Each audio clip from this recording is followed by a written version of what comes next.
Welcome to Basic Brewing Radio for Thursday, October 2nd, 2014. I'm James Spencer. Here at Basic Brewing Radio, we're all about home brewing. This week, Brew in a Bag pioneer Pat Hollingdale appeals for clarity and maybe a little bit of sanity in using proper brewing terminology.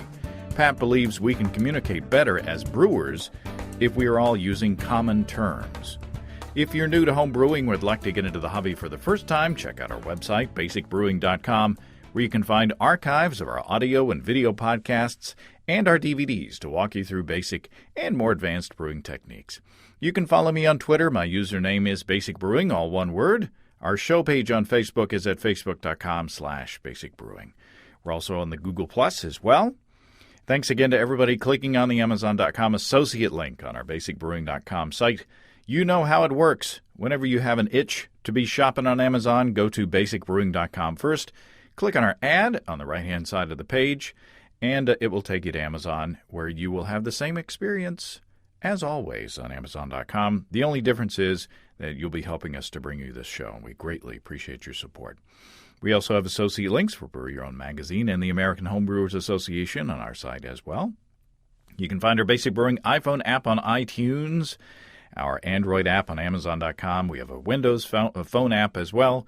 We're in the BlackBerry podcast directory. We're on the Stitcher app. We are everywhere. Check out our brewer's logbook at basicbrewingshop.com. In the front is a blank calendar that you can use to track your fermentations and plan your brews. And there's room in the back to log the details of up to 50 batches of brew. If you want to put a tip in our tip jar, some coinage in our guitar case, you can go to basicbrewing.com/support. And thanks to everybody who's done so already. Protect your precious beer with one of our growler bags. Check those out at basicbrewingshop.com, and there are just literally a handful of those left. For a limited time, you can get a free Basic Brewing bottle opener with the purchase of any of our DVD combos. Quite the deal there as well. Lots of people taking advantage of that. Let's take a very quick jump into the mailbag before we talk to Pat.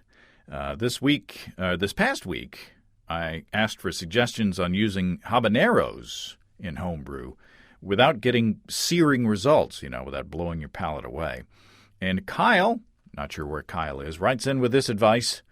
Kyle says, a few months ago I brewed a habanero IPA and it came out great.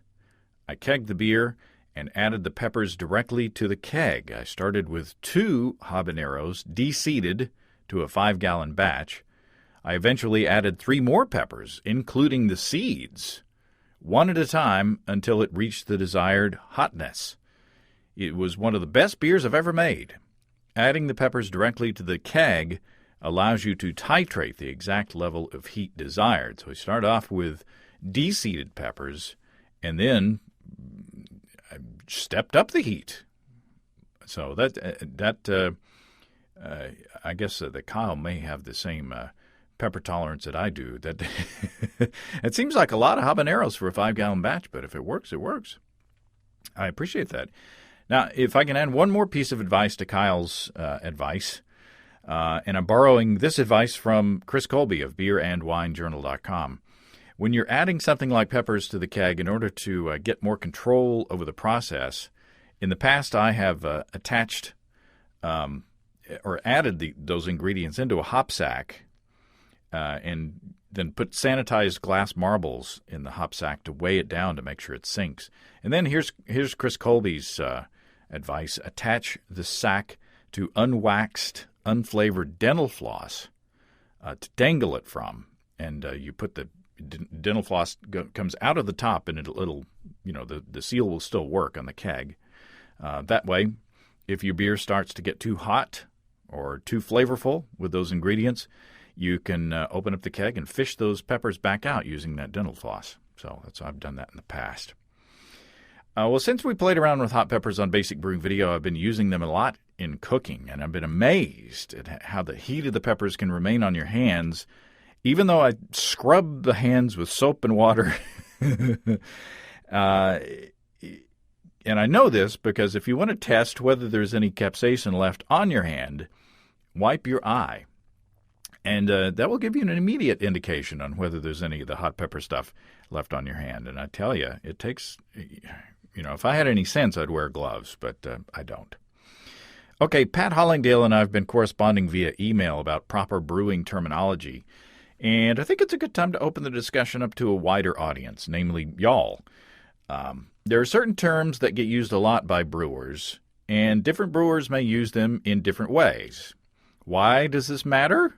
Well, for instance, when we're sharing recipes online or otherwise, if we're using terms differently, it's difficult for those following the recipes to duplicate the desired result. That's just one example there. So, to get started down the road of defining and clarifying the issue, let's talk to Pat Hollingdale. Pat Hollingdale, welcome back to Basic Brewing Radio. Great to be with you again, James. Good evening to you and good morning to me. That's exactly right. It's about, a little after 9 o'clock here at the moment. So, yeah, you've got coffee, I suppose, and I'll have a beer shortly after we're finished, I think. You could have one during. It's a beer show. There's no sin in that. We've got 13 hours difference, which is just enough to be cumbersome. Yeah, it is a bit of an odd one. Yeah, could be worse. Well, actually, knowing that there are 24-hour time zones, I guess we're almost exactly opposite. But exactly, yeah. But that's okay. We are together because you are having an issue with the status quo. What's gotten the bee under your bonnet there, Pat? Well, I think I don't have an issue, but one thing I've noticed over the years is that most of the time that we would spend on the forum at BIAB info is actually dealing with poor terminology and poorly published recipes.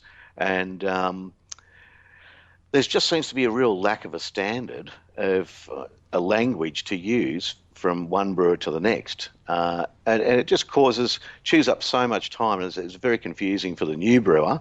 Even experienced brewers actually are totally confused on many areas. And so I think it's an area we can clean up quite easily, and it's probably just worth having a podcast about it, have a little chat about it. Yeah, first of all, if we could get on the same system of measurement, that would save me a lot of time.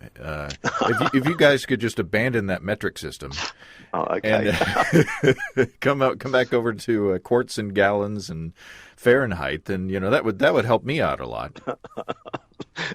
Oh, good. Yes, I can't quite. I was born into that system, but then they changed it, I think, when I was about 10 years old. So, some of it I can grasp, but the weights and volumes. Well, I'm getting better at it now. Well, they tried to change it when I was about that age over here, and that just didn't stick. So, give us some examples. What are we talking about here? What are we getting confused? Well, I think let's have a look at a big question, say, for people you've seen on every forum time and time again is, my efficiency's no good. I've only got 65% or I've only got 70%. And that is a major, major problem because basically there's two types of efficiency. One I basically call a kettle efficiency. And the other one's a fermenter efficiency, which is, for me, it's a very poor cousin to the kettle efficiency. Now, unless someone says, if someone says, my efficiency's 70%, well, as a fermenter efficiency, there's nothing wrong with that at all on even a normal gravity brew. On a high gravity brew, it'd be very good, a very good efficiency, fermenter efficiency. But if we're talking kettle efficiency, 70% is actually quite low for a standard gravity brew. Efficiency varies depending on the gravity of the recipe you're brewing.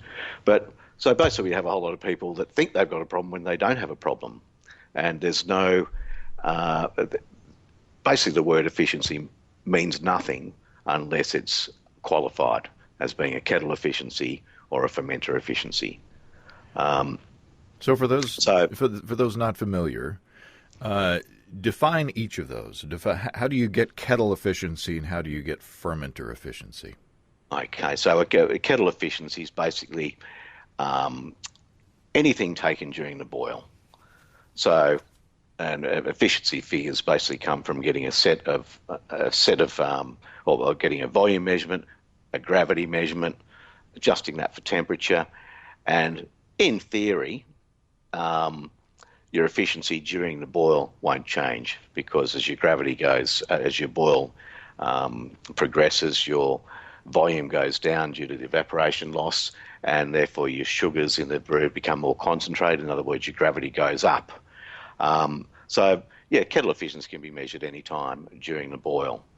And fermenter efficiency is exactly the same as kettle efficiency, except we lose volume transferring from the kettle to the fermenter through the cold break, hot break, and hop debris, etc., etc. So, for example, if you had, say, 6 gallons at the end of the boil, and afterwards you transferred to the fermenter and had 5 gallons in the fermenter, well, basically your efficiency would be 5/6. Your fermenter efficiency would be 5/6 of your kettle efficiency because your gravity's not changing from the end of the boil into the fermenter. So essentially, I mean, for the newbies out there, when we're talking about efficiency, in general, we're saying your efficiency in getting the sugars that you expect out of your grain. Essentially, it's harvesting that the optimal amount of gravity from the grain, and 100% is essentially unachievable because it's that's a kind of an abstract thing that they come up with at the maltster, basically. So we're measuring against that. So when we say 70% efficiency or 75% efficiency, that it sounds bad because if you get a 70% in school, your parents, they say, But if you get 70 to 75% efficiency at the brew pot, you're doing pretty good. In the kettle, it also very dependent on gravity, and it is one of the problems with existing software. We, as you know, I've been working on the software with, some other people have been working with me as well over the years. But in software we're calling the BIAB, and basically that's the only software that adjusts your efficiency for you depending on the gravity of your brew, because you can actually get close to 100% efficiency if you're brewing a very, very weak beer because you're washing the small amount of grain in so much water. So you can get up close to 100%. But of course, if you're doing a big Belgian ale that's got an original gravity of 1.1, then your kettle efficiency might get down to as low as like 55-60%. And then your fermenter efficiency will be lower again because you get so much trub. So really the first thing to look at is to know what kettle efficiency is, because then you can tell if you've got a problem there or not. Unfortunately, a lot of software is based around fermenter efficiency, and that really muddies the water between kettle efficiency and your kettle to fermenter loss. So someone says, I've only got 65% efficiency into fermenter. It doesn't tell me much. It could mean they've got a kettle efficiency problem, or it could mean they've got a trub management problem. In other words, they're losing way too much. They're leaving way too much work behind in the kettle when they're transferring to the fermenter. So in an ideal world, the efficiency we would like to be talking about all the time is kettle efficiency, but unfortunately, so much software is based around fermenter efficiency. So that's a thing that causes a lot of confusion for beginners, I think, and for a lot of brewers. So in this case, you're proposing that the more important number is the efficiency going into the kettle itself, as a measurement. Makes it very clear. As a measurement of the efficiency of your mash, essentially. Well, yeah, the mash lauter, yes, the mash efficiency is a bit of an ambiguous term, because it really should be mash lauter efficiency is the same as kettle efficiency. But rather than having one of the problems I've noticed in this term and the whole terminology area is there's like 15 names for the same thing. Then it gets ridiculous because the person's wondering, oh, is my mash lauter efficiency? I mean, yeah, of course, it just gets totally confusing. So, yeah, because I guess you could measure the gravity of the wort. You could take like a refractometer reading off of the wort while it's still in the mash tun. Yes, that would be mash. Yeah, that would be a mash efficiency. But but then you've got to determine how efficient you are at getting that wort out of the mash or separated from the grain. Yeah. And so it gets a little bit. I mean, that's not necessary. I think for the beginner, what they need to worry about is when they're starting out is just to concentrate on kettle efficiency. That's the first thing to learn, to make sure you don't have a problem in that area. That's the first thing to work on. So one way of clearing this up is to be more specific when you're talking about efficiency in general. That's right. And just say mash efficiency or kettle efficiency or fermenter efficiency, and that's just knowing what each of those mean. Well, basically, I've just split it down to kettle efficiency and fermenter efficiency. Nice and easy, very simple. And fermenter efficiency is, you take a volume reading into the fermenter and an original gravity reading. From that, you can determine your fermenter efficiency. But as I said, it's a very, very poor cousin to kettle efficiency. And kettle efficiency can be measured. We can measure the efficiency into boil as a kettle efficiency.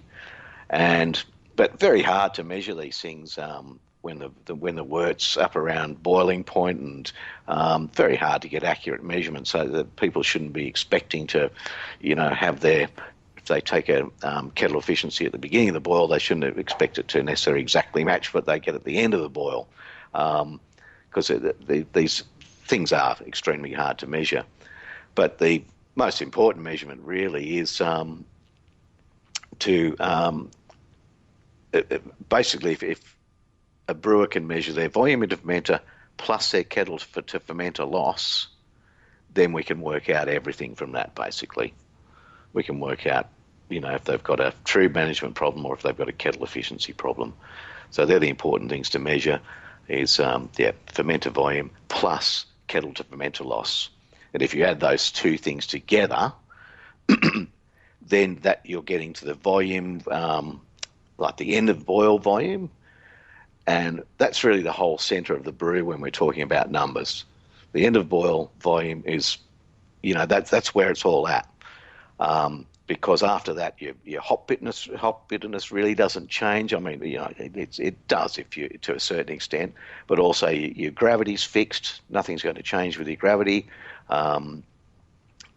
So that's where the brew should centre around, and that's actually what your recipes are based on, is this end of boil volume. And even that word or that expression there is not clear enough, because end of boil volume, the first thing you think, is that when it's hot or is that when it's been chilled? And if you give me a recipe and you say my end of boil volume was 20%, 20 litres or 5 gallons or something like that, if I assume it's hot but you've actually brewed it cold, then straight away my recipe is going to have a 4% discrepancy on the hop side than from the original recipe you've given me. So even, end of boil volume's too vague. So we've actually come up with two expressions for that. One is volume at flame out, which is there's no ambiguity at that. That's volume at flame out, when the brew is hot. And probably the most difficult expression we've got to learn, or that there is to learn, and the most important volume one, is what we're calling volume of ambient wort, which is basically the volume at flame out once it's been chilled. And that's the most critical volume recipe in recipes. The most critical term in recipes. But unfortunately, very, very few recipes are ever published with a way of working out what the volume of ambient wort is. So someone might say, "Oh, I brewed a beer with a batch size of 5 gallons." Well, unfortunately, the word batch size or batch no longer means anything. It doesn't mean anything because it can mean, to one brewer using a certain bit of software, batch size might mean volume into fermenter. Another brewer, it might mean volume of ambient wort. So that's another term that you'll see written in so many forum posts and in recipes. Batch size 5 gallons. Well, if the volume of ambient wort was, say, 6 gallons on that recipe and the volume into fermenter was 5 gallons, if I misinterpret that, then straight away my hop bill once again has gone way out of control. Because what's 6 to 5 is probably 20% difference, isn't it? Or you may measure your batch size as how much beer you collect at the end of the process, say in the bottling bucket. Exactly. So you collect your beer, you get 5 gallons of beer in the bottling bucket. Well, you've left, say, half a gallon of yeast sediment and trub in the fermenter. And before that, you've left, say, half a gallon of stuff in the kettle, and so it gets out of control quite quickly. And there is a good side to this, and I want to talk about a bit later on. But basically, a lot of people are seeing a recipe on the internet.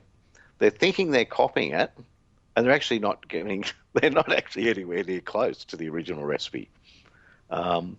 And it's not their fault. It's just that it comes back to this terminology again, time and time again. There's just that terminology is such a sloppy area, and software reports are not very well done. Often they just put a fermenter volume there, which is no good when you're trying to duplicate a recipe. You really need to know that volume of ambient wort, that end of boil volume once it's cooled. So volume of ambient wort just means what you've got in the kettle after the brewing process and after chilling. Yes, and it's a hard. I mean, the easiest way to measure it is actually just to measure your volume into fermenter and your kettle to fermenter loss. Add those two together. That's volume of ambient wort. But that's the easiest way to measure it. It's not a practical thing to measure at the end of the boil when you've got a chiller sitting in the kettle and you've got displacement from that and everything's hot. So, yeah.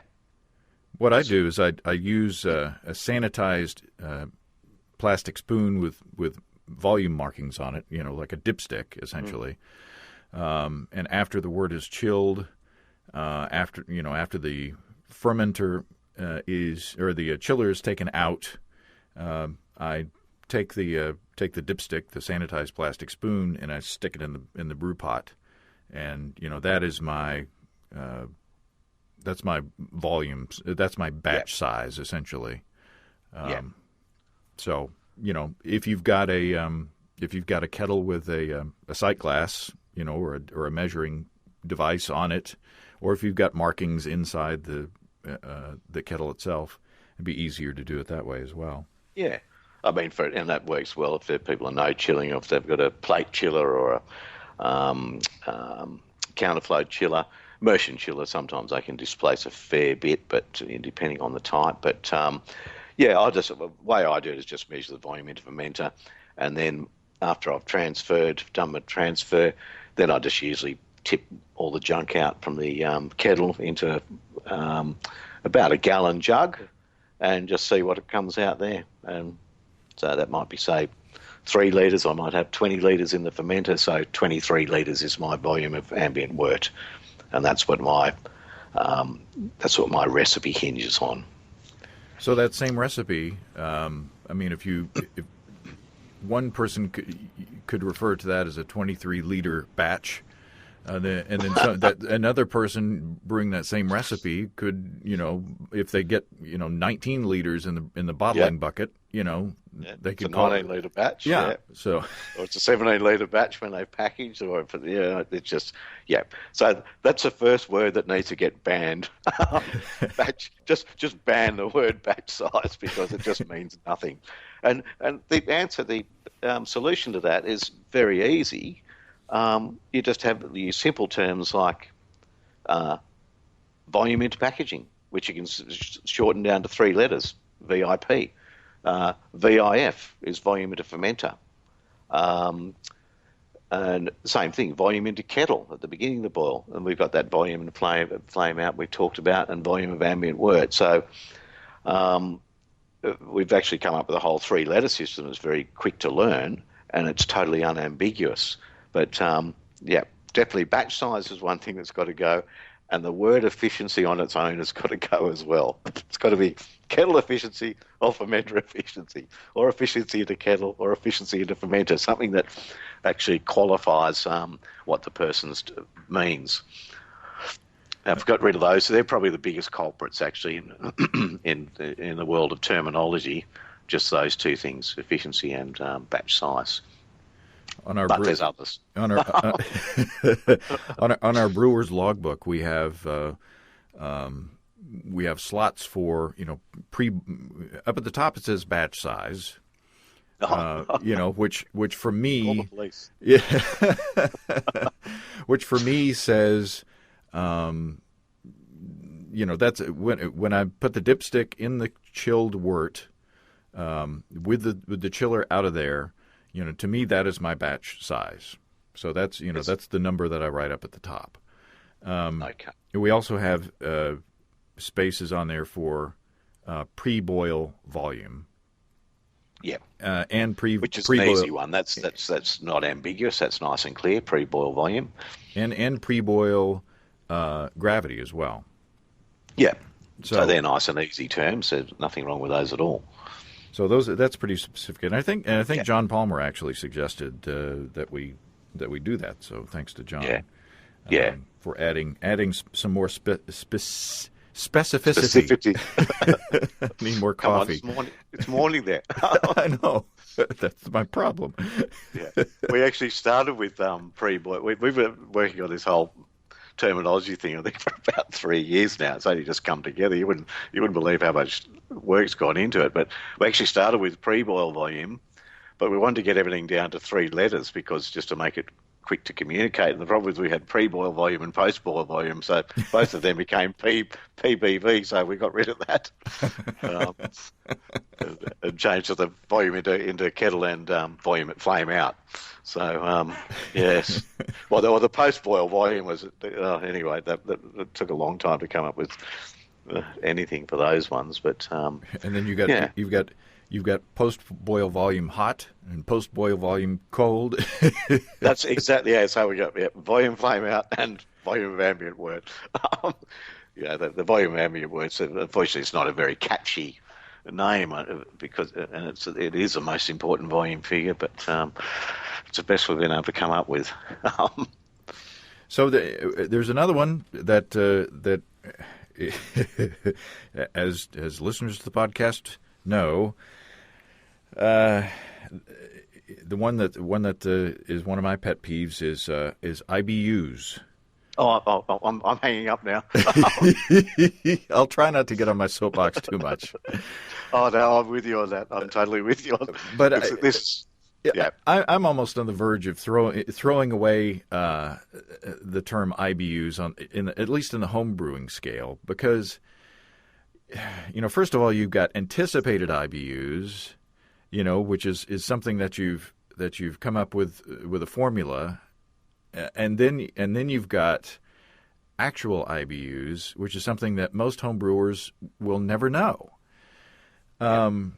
And then perceived IBUs is I guess another segment of that.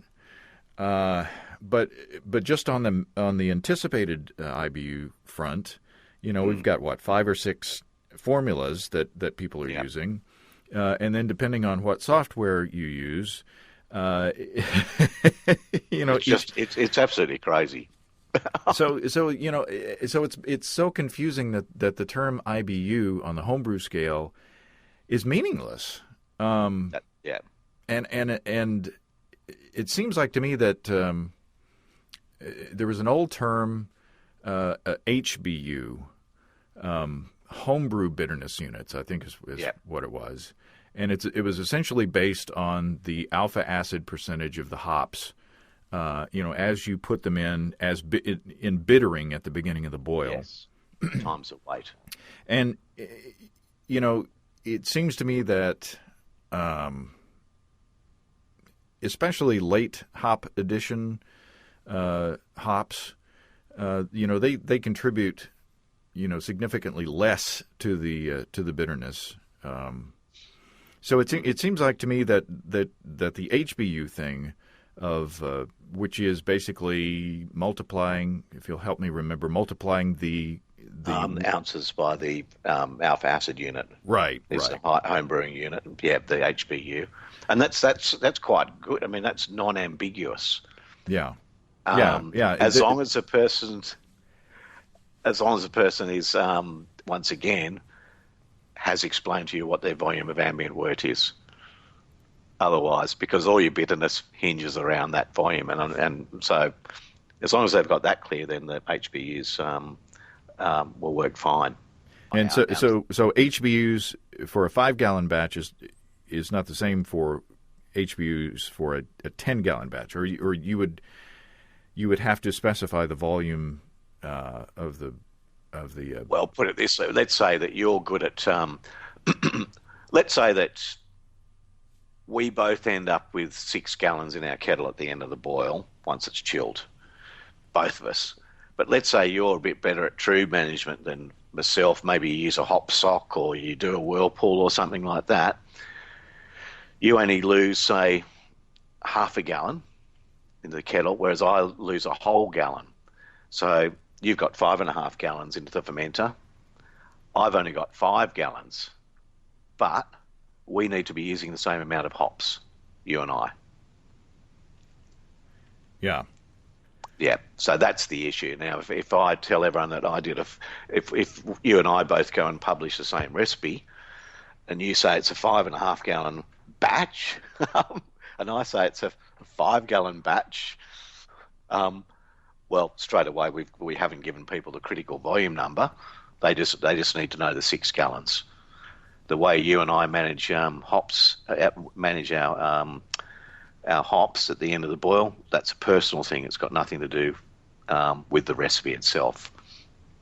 I guess one way on the IBU side of things that we can start clarifying things is, when you say your recipe has however many IBUs or anticipated IBUs, if you put in parentheses the formula that you used to calculate that, that's at least a start. It's a start. Now that's it's a whole thing about this is giving detail. So the first thing is to give the formula. That's critical. For example, this is how ridiculous, and you know this very, very well. As you said, it's one of your pet hates. I'm just looking at a recipe here. Now, the way IBU formulas work, for those people that don't know, is they're a guesstimate of how many IBUs you'll get, and they're not very accurate. They're not very accurate at all. They're quite primitive. Some are better than others, but there's one recipe I'm just looking at here, and if I use a formula that was written by Garrett's, it tells you that I'm going to get about 12 IBUs. If I use a formula developed by Rager, it tells me I'm going to get 22 IBUs. And if I use a Tinseth formula, it tells me I'm going to get 28 IBUs. Now, this is I think the most important thing in this podcast is for new brewers not to realise they're not going mad. Yeah. They're not mad. The system's mad. That's what really, I just don't, the whole terminology, everything's mad, but not them. So as soon as they get that into their head that they are still sane and they're not missing some dark secret that only experienced brewers know, the better. But basically, you must specify what your IBUs are, because once again, they don't mean anything. as you said, it can be laboratory measured IBUs, perceived IBUs, or anything from one of these three formulas. And the other thing too, that a lot of these formulas in software are written actually incorrectly. They've once again, through when the formulas were originally published, the terminology wasn't that great. So, for example, the formula might say, "Oh, this is based on boil volume." Well, what's boil volume? Is it volume into the boil? Is it the volume at flame out, or is it somewhere in between? Mm-hmm. And it's actually, when you do study it, it's actually once again the volume of ambient wort, and also it says like boil gravity in some of these formulas. Once again, boil gravity is at the beginning, end, middle, and actually when you look into detail, it's actually original gravity, certainly with the Tinseth formula. So you'll type exactly the same recipe into two different bits of software, and if they've got the formula error wrong, they'll probably read higher IBUs, and certainly in the case of Tinseth, and when the formula is written correctly. So there's many, many errors out there.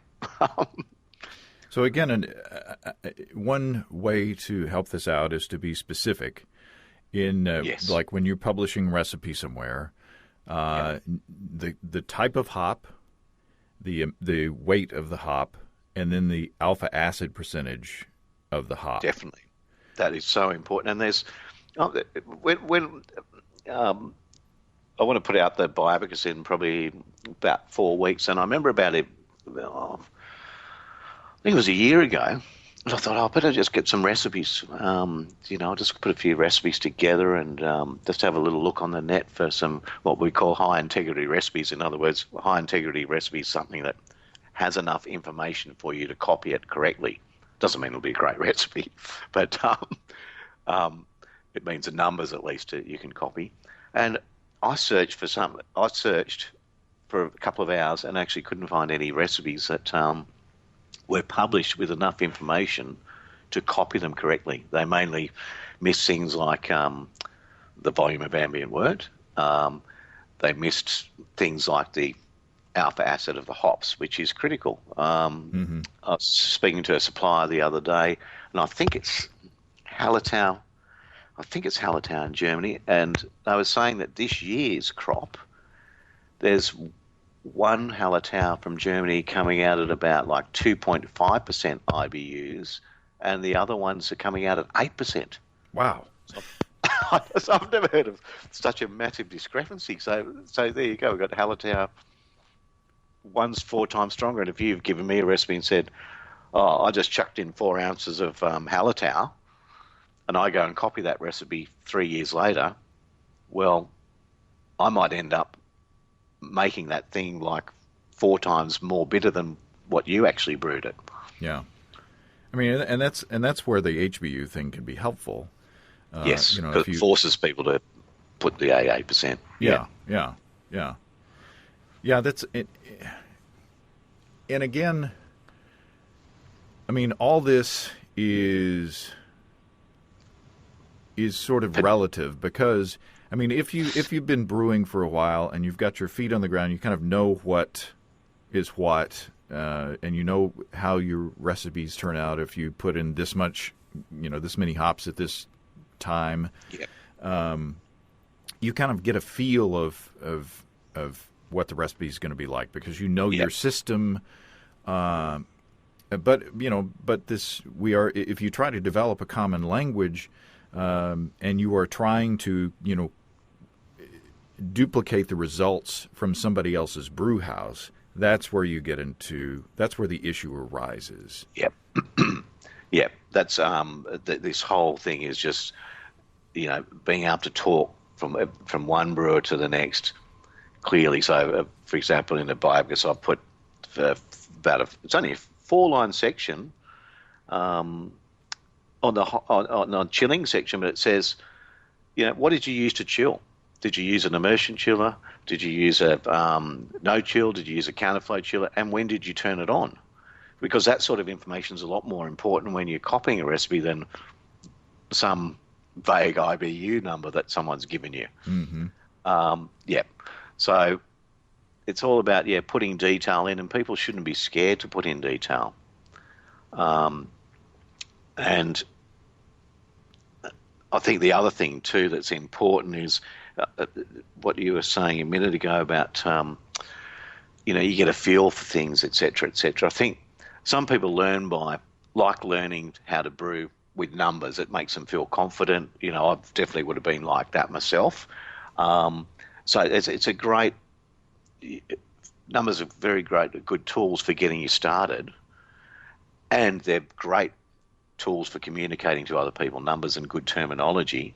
But the funny thing about all this is people, say, copying a recipe and they think they've copied it exactly right, and they're actually like 35% out on their bittering, but they taste the beer and they think it's great.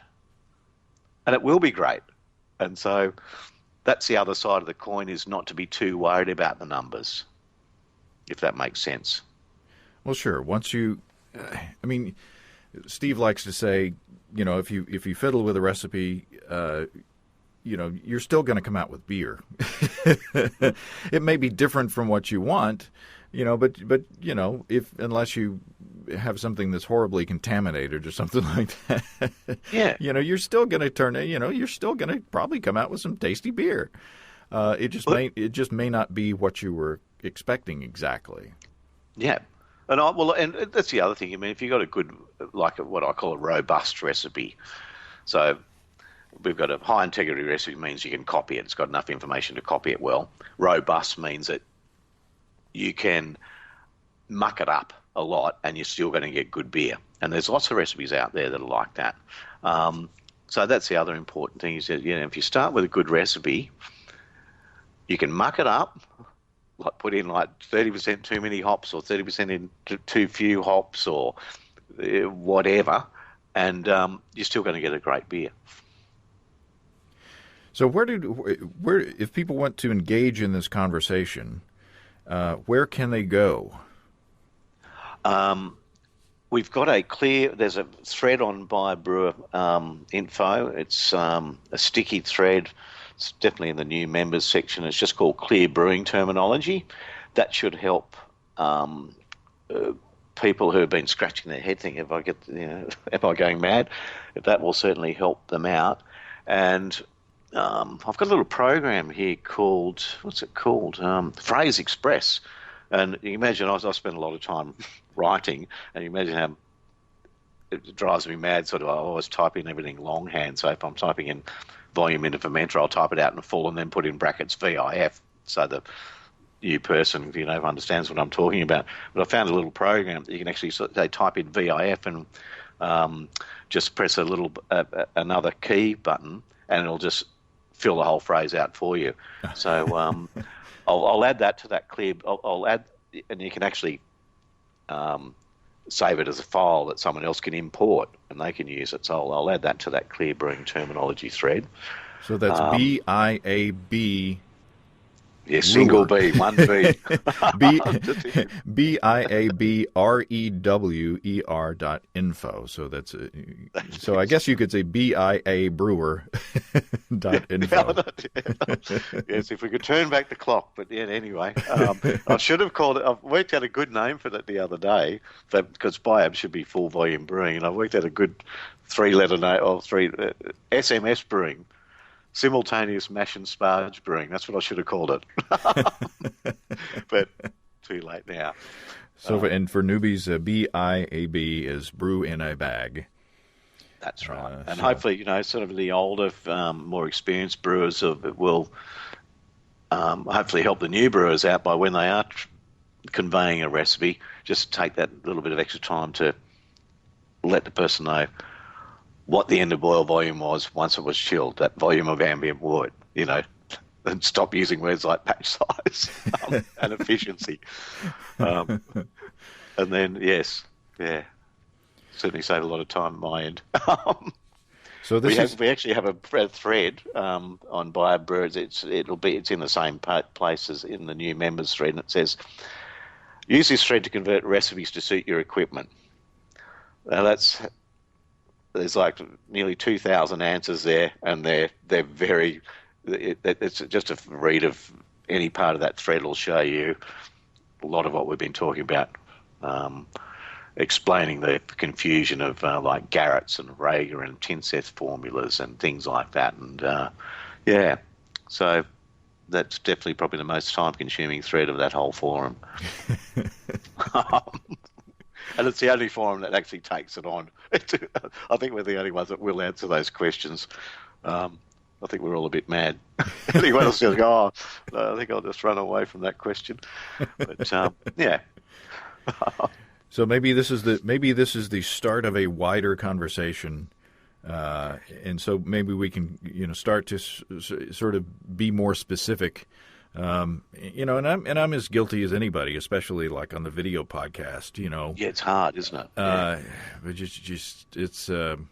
But at least in the PDFs, when we're printing out the recipe or doing it, putting it sort of on virtual paper, maybe we can be more specific about the strength of the hops that we use and things like that can help people a bit more, duplicate the stuff that we're doing. Yeah, but it is hard. I mean, the problem is people have been brewing for a while, they'll have used a program a certain way, and for them, the batch size in that program means volume into fermenter. But another person might be using a different program, or in fact, you can even use the same program in two different ways, and for them, batch size means the end of boil volume. But the brewers themselves think, oh, everyone must be using that program the same way as I do, or everyone uses the same program as me, but unfortunately, that's just not the case. So, yeah, a lot of it's the fault of software that it didn't, that there was no sort of standard definitions made, or actually formula errors were made. So people started manipulating software to fix errors in it, and that's caused a lot of problems over the years, unfortunately. Because you'd imagine, for example, colour. You don't work your colour out from your volume into fermenter. You work it out once again from the volume of ambient wort, the volume at the end of the boil. Colour doesn't. Once again, if you have more trub than I do, our colours are still going to be the same if we've got the same end of boil volume.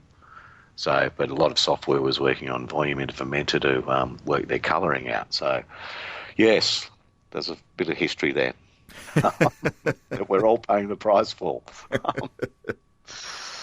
Well, it's been fun talking to you, Pat, and I appreciate it. Oh, look, great to talk to you as always. Well, thanks again to Pat. If you're interested in adding to the conversation, head over to BIABrewer.info and take a look for that thread. I'd love to hear what you say through email as well if you want to contribute to the conversation, and I can put Pat in the loop as well on that. In the meantime, if you have brewing questions, show suggestions, or just want to say howdy, write to james@basicbrewing.com, or just fill out the contact form on basicbrewing.com, and please don't forget to tell us where you're from. You'll find our bottle openers on our shop. Our Basic Brewing growler bags are available. For now, protect your precious home brew and craft beers you take it from place to place. Check out our support link where you can throw a couple of pucks into the tip jar by subscribing financially to our podcasts. Be sure to check out our DVDs, Extract Brewing and Partial Mashing, Stepping into All-Grain, Low-Tech Lagering and Decoction Mashing, and Introduction to Wine Kits. You can find them all on our site. We've got combo deals to save you a few bucks if you want to buy more than one DVD at a time. And you get a free bottle opener included for a limited time with any of our DVD combos. And you can check out our Basic Brewing shirts in the store as well. Our brewers' logbooks are on the store too. Keep track of up to 50 batches of beer.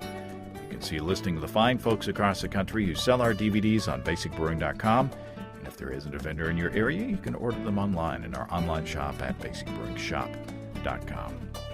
Thanks to everybody who's continued to click on our Amazon.com link. We greatly appreciate the support there.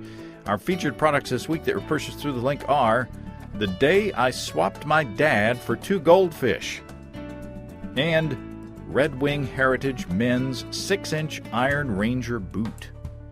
Thanks again, everybody. And remember, I can't tell who bought what, so no worries there. Just click on the Amazon.com logo on our site the next time you feel like Amazon shopping. We greatly appreciate your support. Don't forget you can also join the American Homebrewers Association and subscribe to Brew Your Own magazine through the associate links on basicbrewing.com. That's all until next time. Until then, thanks for listening, everybody. I'm James Spencer. Production help for Basic Brewing Radio and our website is provided by Kelly Dutz. Basic Brewing Radio is a production of Active Voicing. We'll talk to you next time, everybody. So long.